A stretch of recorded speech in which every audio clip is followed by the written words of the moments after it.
Well, it wasn't pretty, but hey, that's week one, and the Rams got it done. Rams beat the Texans 14-9 in what was, quite frankly, a nail-biting affair. If you're a Rams fan like me, you were on the edge of your seat to the bitter end when hero of the game, Nate Landman, knocked out that ball, forcing a fumble, and Braden Fiss, in one of the most insane fumble recoveries I've ever seen on a football field.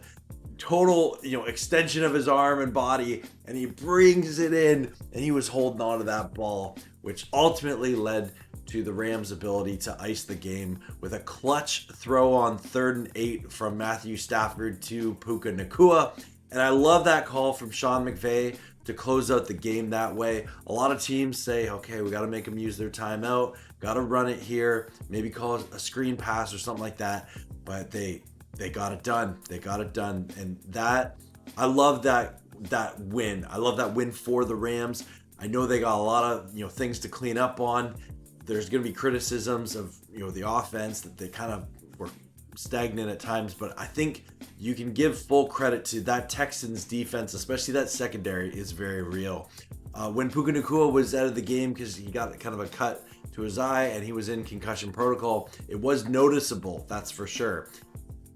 Between that Texans pass rush and that secondary, this is a Rams performance they can definitely, tip their hat to, that they were able to hold on to keep this win, and start 1-0 this season. That's definitely the major takeaway from this game.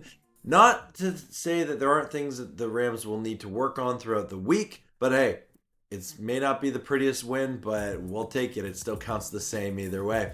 If we look at the Rams' total yards, they had 296. And it's crazy to think that Davis Allen actually scored the game-winning touchdown on the opening drive of the second half. Outside of that, there was no more scoring the rest of the game, and it really was a defensive slugfest. Ethan Evans did a great job in the field, the field position battle game. He had many good punts on the day, and I'll give full credit where credit's due. The Texans did have answers for this Rams offense. They, however, did not have answers for the Rams defense.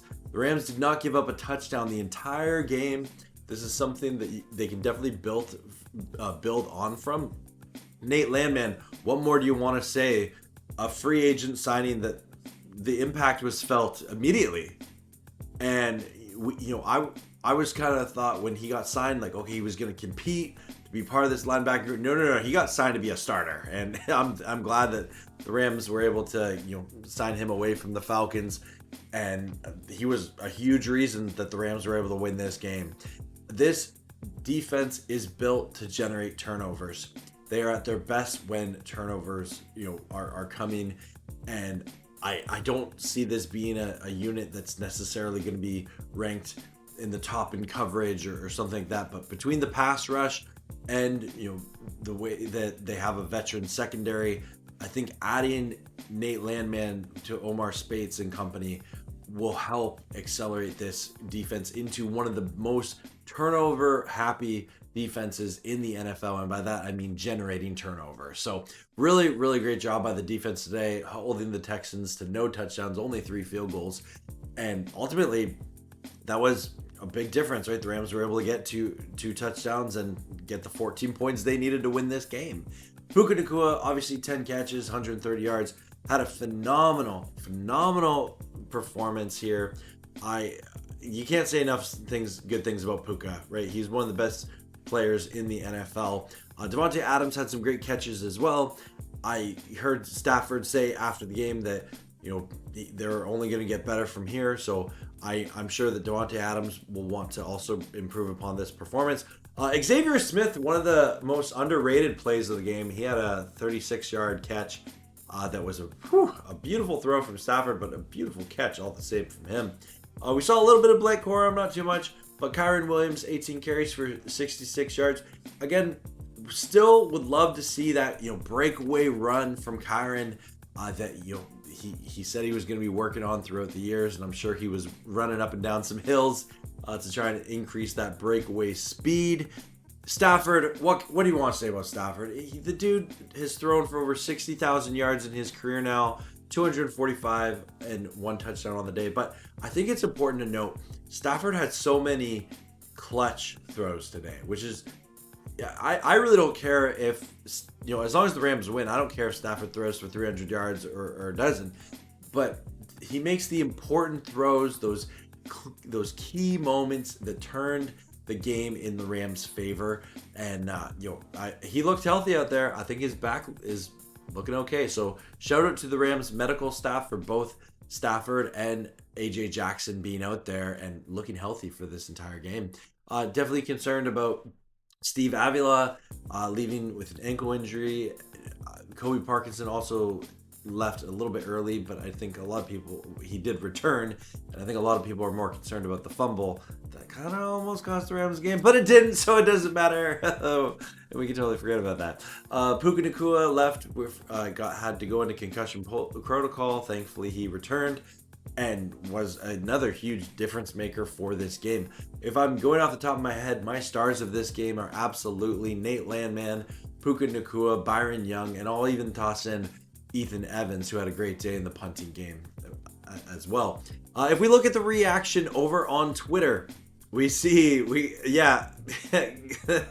all of those analysts, experts picking the Texans to beat the Rams. That wasn't just on ESPN. I saw it on CBS as well. Rams tweeting out, "This ain't Texas, but we held them." Yes, love that. Oh, so fun. Yeah, that punch out was amazing.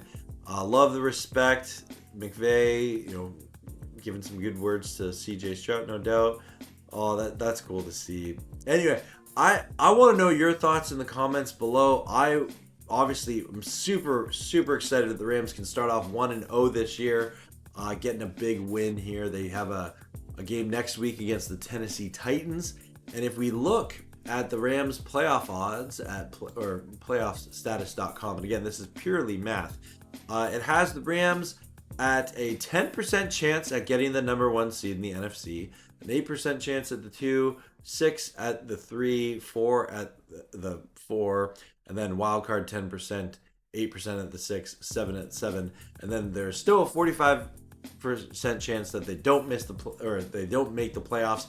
But it's because it's week 1, and you'll notice a lot of the teams have that already. But some of the teams that started 0-1, they have an uphill battle to climb for sure. So I always enjoy checking out these numbers each and every week in my end of game video. But again, these are just kind of my initial thoughts, my reactions, but I want to hear yours. What do you take away from this game? Who are some of the players that you would like to see improve? I personally would love to see a little bit more from Davante Adams next game. I think we can expect that. I also would like to see a little bit more from Jared Verse. Byron Young had a fantastic game. Jared Verse, Braden Fisk, even though he had that great fumble recovery at the end, and Kobe Turner, just because this front four, Ram fans have kind of been hyping up all offseason. And though the Rams did get 3 sacks this game, which I'm thankful for, I would love to see them, eat a little bit more. have you will. Anyway, that's going to do it for me in this video. Thanks so much for watching. Feel free to like, subscribe, all that good stuff. And as always, go Rams, horns up, and peace out. Let's go Rams. I'll be hosting a watch party for the Rams Titans game next week. You'd love to see you there.